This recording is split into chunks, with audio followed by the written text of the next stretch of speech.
नमस्कार। हमारी आज की क्लास में हम सीखेंगे फॉर्मल लेटर्स कैसे लिखे जाते हैं, यानी फॉर्मल लेटर का क्या फॉर्मेट होता है। लेकिन इससे पहले बच्चों, अगर आप इनफॉर्मल लेटर के बारे में भी सीखना चाहते हैं कि इनफॉर्मल लेटर का क्या फॉर्मेट होता है, तो आप डिस्क्रिप्शन बॉक्स में दिए गए लिंक को प्रेस कीजिए, आपको सारी डिटेल्स मिल जाएंगी। तो चलिए अब हम अपनी आज की क्लास स्टार्ट करते हैं फॉर्मल लेटर्स।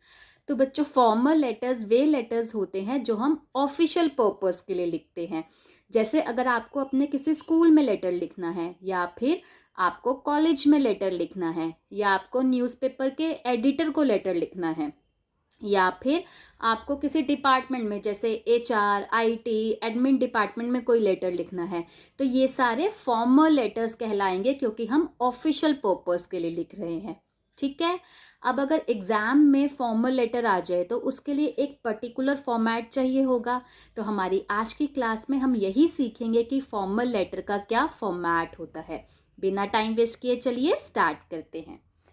तो देखिए बच्चों, यह फॉर्मल लेटर का फॉर्मेट है। हमें जैसा कि पता है, हमें सबसे पहले क्या करना है, हमें क्वेश्चन को बहुत अच्छे से पढ़ना है कि पेपर में क्वेश्चन में क्या पूछा जा रहा है, एक एक डिटेल को पढ़ना है। उसके बाद अपने माइंड में ड्राफ्ट बनाना है और फिर अपना आंसर करना स्टार्ट करना है। ठीक है। अब फॉर्मल लेटर में इनफॉर्मल लेटर की ही तरह पूरी फॉर्मेटिंग लेफ्ट हैंड साइड में होती है। सबसे पहले हम सेंडर का फुल एड्रेस लिखते हैं 2 से 3 लाइंस में, यानी जो इस लेटर को लिख रहा है उसका फुल एड्रेस लिखेंगे। ओके। मैक्सिमम 3 लाइंस का एड्रेस लिखिएगा, इससे ज़्यादा एड्रेस मत लिखिएगा। एड्रेस लिखने के बाद हम एक लाइन का स्पेस देंगे और नेक्स्ट लाइन में हम डेट लिखेंगे, date of writing the letter, जिस डेट में हम इस लेटर को लिख रहे हैं। अब बच्चों, डेट हम कैसे लिखेंगे? फॉर एग्जाम्पल देखिए, इधर एक डेट है 8 जनवरी 2024। आप एग्जाम में इसी फॉर्मेट में डेट लिख कर आएंगे, date, full month and full year. For example आपका एग्जाम है 20 फरवरी को, तो इधर आप लिख सकते हैं 20 फरवरी 2024। ओके, समझ में आ गया? डेट लिखने के बाद आप फिर से एक लाइन का स्पेस देंगे और नेक्स्ट लाइन में आप रिसीवर का डेजिग्नेशन लिखेंगे। फॉर एग्जाम्पल आप स्कूल में यह लेटर लिख रहे हैं तो इधर आप लिख सकते हैं द प्रिंसिपल, या अगर आप न्यूज़पेपर में लिख रहे हैं, किसी न्यूज़पेपर के एडिटर को लिख रहे हैं, तो इधर आप लिखेंगे द एडिटर। ओके। किसी डिपार्टमेंट में लिख रहे हैं, जैसे अगर आप एचआर डिपार्टमेंट में लेटर लिख रहे हैं तो इधर आप लिख सकते हैं द एचआर हेड। आईटी में लिख रहे हैं तो द आईटी हेड। एडमिन में लिख रहे हैं तो द एडमिन हेड। अब अगर एग्जाम में आपको समझ में ना आए कि हाय मैं इस पर्टिकुलर चीज के लिए इधर क्या डेजिग्नेशन लिखूं, तो इधर आप लिख देना द डिपार्टमेंट हेड। ठीक है। रिसीवर का डेजिग्नेशन लिखने के बाद नेक्स्ट 2-3 लाइंस में आप रिसीवर का फुल एड्रेस लिखेंगे पिन कोड के साथ। रिसीवर का एड्रेस भी आप मैक्सिमम 3 लाइंस में लिखिएगा, उससे ज़्यादा मत लिखिएगा। ठीक है, समझ में आ गया? अब एड्रेस लिखने के बाद आप एक लाइन का स्पेस देंगे और फिर सब्जेक्ट लिखेंगे। बच्चों, फॉर्मल लेटर्स में सब्जेक्ट लिखना मैंडेटरी होता है। इनफॉर्मल लेटर्स में हम सब्जेक्ट नहीं लिखते, लेकिन फॉर्मल लेटर्स में सब्जेक्ट ज़रूर लिखा जाता है। आप सब्जेक्ट वर्ड लिखेंगे और इसके बाद शॉर्ट एंड मीनिंगफुल सब्जेक्ट लिखेंगे।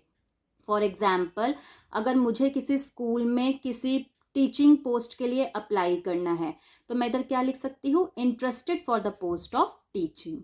Okay, short and meaningful subject लिखेंगे। सब्जेक्ट लिखने के बाद आप 1 लाइन का स्पेस देंगे और फिर सैल्यूटेशन करेंगे। सैल्यूटेशन में आप रिस्पेक्टेड लिख सकते हैं, रिस्पेक्टेड सर। अगर मैडम है, फीमेल है, तो आप इधर लिखेंगे रिस्पेक्टेड मैडम। मैम शॉर्ट में मत लिखिएगा, पूरा मैडम लिखिएगा, MADAM, M कैपिटल, सर का S कैपिटल। ठीक है, समझ में आ गया? सैल्यूटेशन लिखने के बाद आप एक लाइन का स्पेस देंगे और फिर बॉडी ऑफ द लेटर लिखना स्टार्ट करेंगे अब बॉडी जनरली हम 3 पैराग्राफ्स में डिवाइड करते हैं। तो सबसे फर्स्ट पैराग्राफ में हम ओपनिंग पैराग्राफ लिखेंगे। फॉर एग्जाम्पल मुझे स्कूल में ही टीचिंग पोस्ट के लिए अप्लाई करना है और मैंने उनकी एडवर्टीजमेंट किसी न्यूज़पेपर में देखी है। फॉर एग्जाम्पल मैंने हिंदुस्तान टाइम्स में लिखी है, तो मैं इधर क्या लिखूंगी, with reference to your advertisement published in the Hindustan Times dated, कोई भी पास्ट की डेट, I would like to apply for the post of teaching in your esteemed school या फिर इन योर रेप्यूटेड ऑर्गेनाइजेशन। ठीक है, तो ये हमारा 2 से 3 लाइंस का फर्स्ट पैराग्राफ हो गया।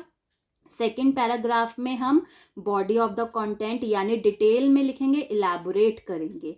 अब जैसे मैंने अप्लाई किया तो मैं सेकेंड पैराग्राफ में लिखूंगी, अपनी स्किल्स बता सकती हूँ, अपनी क्वालिफिकेशंस बता सकती हूँ, अपना अगर मेरा कोई एक्सपीरियंस है तो वो बता सकती हूँ। जैसे मैं उनको बता सकती हूँ कि I have done my schooling from so and so school in the year डाल दूंगी। Then I have done my graduation from North Campus Delhi या साउथ कैंपस दिल्ली यूनिवर्सिटी, कुछ भी डाल के, एंड स्पेशलाइज्ड इन, जिस भी मैंने स्पेशलाइजेशन की है वो इसमें डाल सकती हूँ। फिर अपनी स्किल्स डाल सकती हूँ।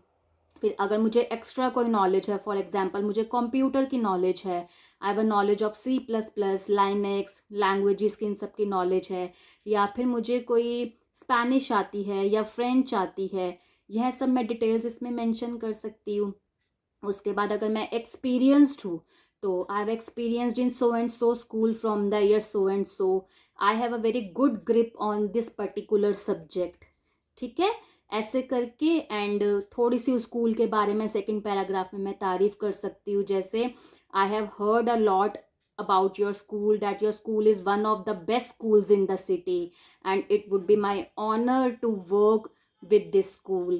ठीक है, ऐसे करके सेकंड पैराग्राफ मैं इलेबोरेट कर दूंगी। तो सेकंड पैराग्राफ हम डिटेल्स में लिखते हैं एंड देन थर्ड पैराग्राफ में हम क्लोजिंग पैराग्राफ होता है। जैसे attached is my resume for your kind perusal, hope to have a positive response from your side.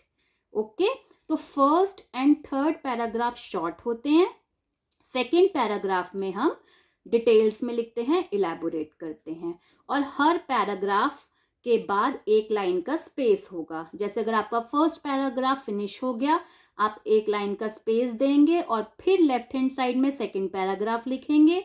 जब सेकेंड पैराग्राफ आपका फिनिश होगा तो आप एक लाइन का स्पेस देंगे और फिर लेफ्ट हैंड साइड में आप थर्ड पैराग्राफ स्टार्ट करेंगे। ठीक है, इसके बाद आप एक लाइन का स्पेस देंगे, देन थैंकिंग यू। इसके बाद नेक्स्ट लाइन में विदाउट स्पेस आप योर्स ट्रूली लिखेंगे। अब ट्रूली में कुछ बच्चे TRUELY लिख देते हैं, तो बच्चों वह गलत स्पेलिंग है, सही स्पेलिंग होते हैं TRULY।